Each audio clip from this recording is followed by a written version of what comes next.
Welche Funktion hatte dieses Mauerstück? Das fragt ihr euch sicher. Und ihr werdet es auch nachfolgend erfahren. Denn heute erzählen wir euch die Geschichte der Burg Mandach im Schwarzwald.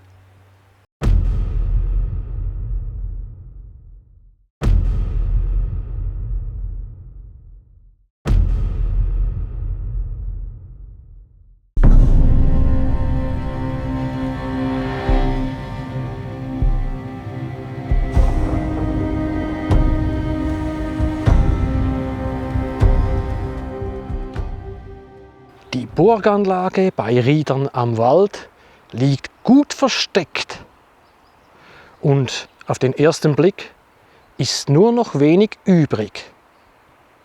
Aber da gibt es ein paar Überraschungen.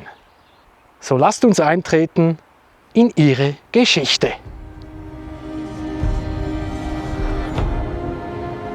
Zu den Ursprüngen der Anlage, welche auf einem Felssporn aus Granit über dem Mettmertal errichtet wurde, ist nichts Konkretes bekannt. Bis ins 16. Jahrhundert wurde sie übrigens Burg Weiler genannt.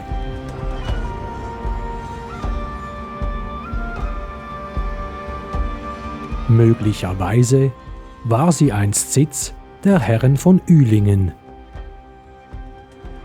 Eine Familie niederen Adels ist von 1269 bis Mitte des 14. Jahrhunderts in jenem Ort belegt.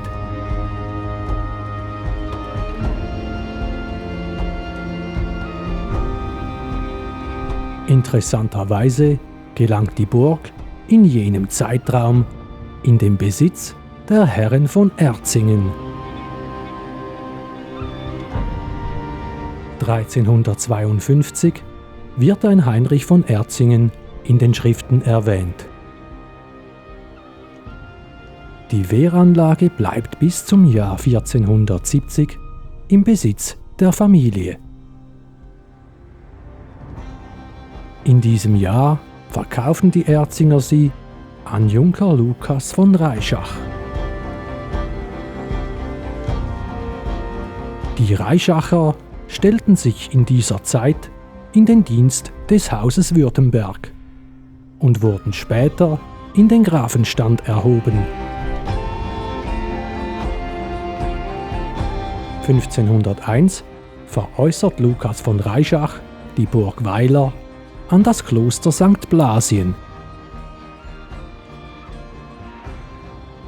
Bis 1568 ist sie Sitz der Vögte des Klosters.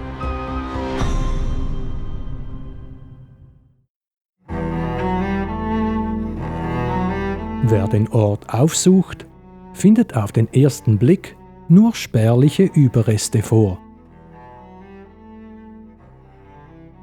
Als erstes fallen ein abgerundetes Mauerstück und die Reste des Brückenpfeilers auf. Hier führte wohl eine Brücke über den Burggraben.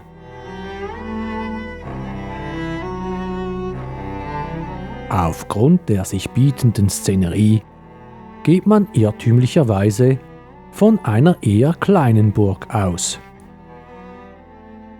Doch je genauer man das Gelände unter die Lupe nimmt, desto mehr reift die Erkenntnis, dass hier eine ziemlich mächtige Wehranlage stand.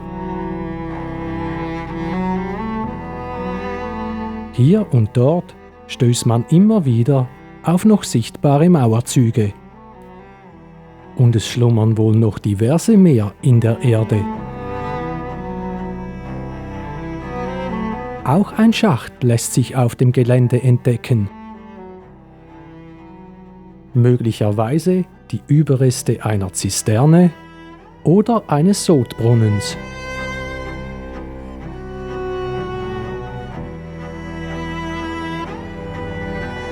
Am besten erschließt sich einem die Größe der Burg von den tiefst gelegenen Überresten aus. Die am Fuße des Hügels noch sichtbaren Ringmauerteile erscheinen auch heute noch beeindruckend.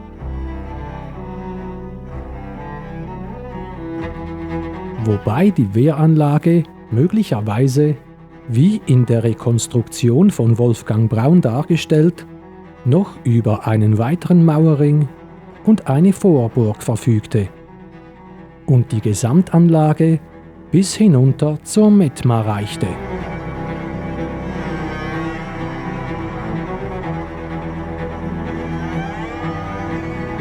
Wer die Ruinen der Burg selbst besichtigen möchte, der sollte dies in der Zeit zwischen Spätherbst und Frühling tun.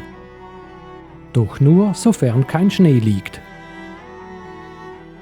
Ein Wanderweg führt zwar nahe der Anlage vorbei, doch einen gewarteten Weg zur Ruine gibt es nicht. Man muss sich querfeldein seinen eigenen Pfad durch die Vegetation bahnen.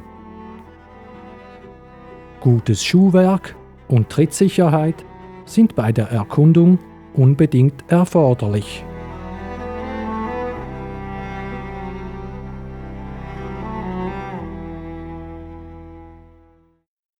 Im Jahr 1581 taucht Christoph von Mandach als Eigentümer der Burg auf.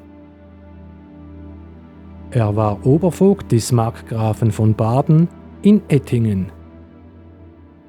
Damals wurde die Anlage wohl in Burg Mandach umbenannt.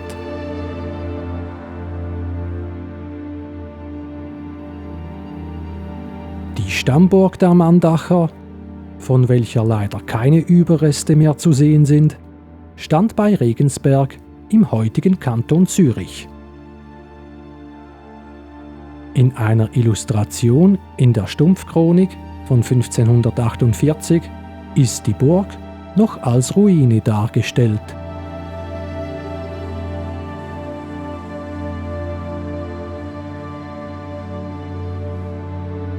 Nach dem Tod Christophs ging der Besitz an seine Witwe Euphrosine. Diese verkaufte die Burg 1610 zusammen mit Rechten und dem Gut Weiler an das Kloster Riedern am Wald.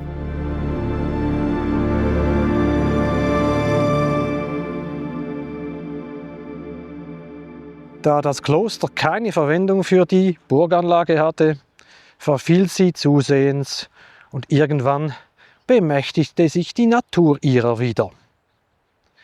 Außerdem ist es gut möglich, dass man Steine von der Burg geholt hat und sie für andere Bauwerke in der Gegend verwendet hat. Und nun sind wir wieder am Ende. Und ich hoffe, es hat euch gefallen. Wenn ihr uns unterstützen möchtet, dann könnt ihr gerne eine Kanalmitgliedschaft lösen oder uns mittels Superthanks eine Spende zukommen lassen. Und dann wünsche ich euch eine wunderbare und abenteuerliche Zeit und bis zum nächsten Mal.